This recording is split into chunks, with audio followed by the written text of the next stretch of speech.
teach you how to do division of polynomials by using long division method. Just to make it easy, I have divided the whole procedure in few steps. Before starting the division, the main thing we have to observe is that whether the powers of the terms are in descending order or not. Descending order in the sense that the first term, these are known as the terms. So the first term should have the highest power, second one the second highest, third highest, and the last one should have the lowest one. This is applicable for both a dividend and a divisor. And once it has been arranged, we can start our applications. Most of the questions are in this form, but sometimes just to check whether you know or not, or just to confuse you, sometimes this second term or third term is given in the first place. In that case, first we have to arrange it, and after it we can start the calculation. So once it has been arranged, we can start it. Okay, now as I told you, I have divided whole procedure in some steps. Here they are done.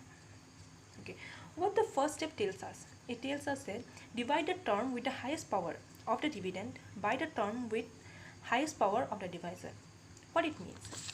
Since we have arranged it, so we know that this term is having the highest power in case of dividend, and in divisor this is having the highest power. So according to the step 1, we have to divide this x cube by this, and we get x square. This x square is going to be the first term of the question.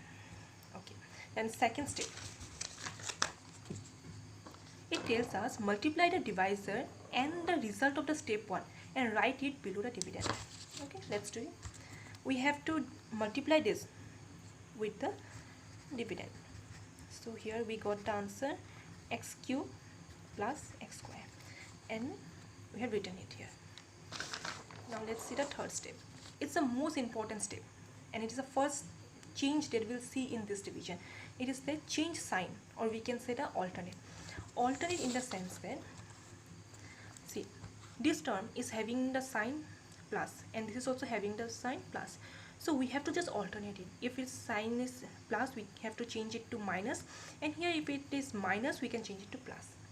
The basic concept is that we know that we have to subtract this from this one.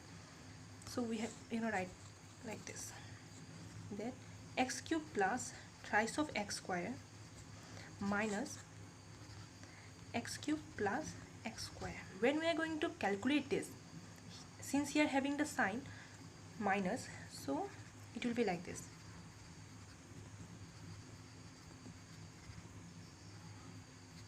See, nothing changed, only their signs are being alternate. So no need to do all these things, we just change the sign. And once we have changed the sign, we can consider only this one. No need to consider this sign, this plus and plus, no need to consider this. We can consider this one. And the fourth step tells us that subtract, easy one. So since we are having plus minus, so it is totally been cancelled out. Okay. And here, since these both terms are having the same variable, so we can calculate it. Plus 3 minus 1, so it will be twice x square. And as in we used to do in division, it will come down. And now in this case, this is the dividend and this is the divisor. Similarly, as we have done in first step, we have to divide this twice of x square by x, and as a result we got twice of x, and it's the second term of the dividend, plus twice x.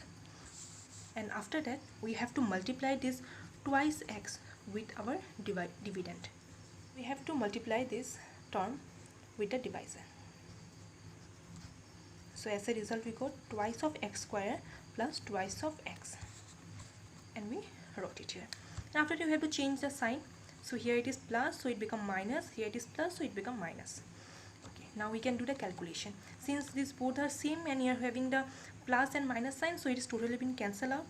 And here when we did the subtraction, we got x, and this came down, so it becomes x plus 1.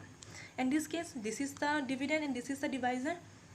So when we divided x by x, we got 1 plus 1, so written here.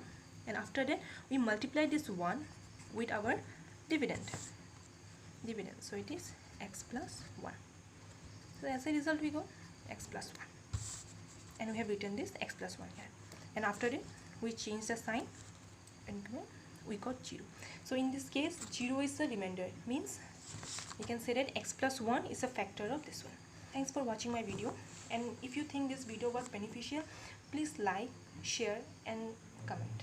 Thank you so much.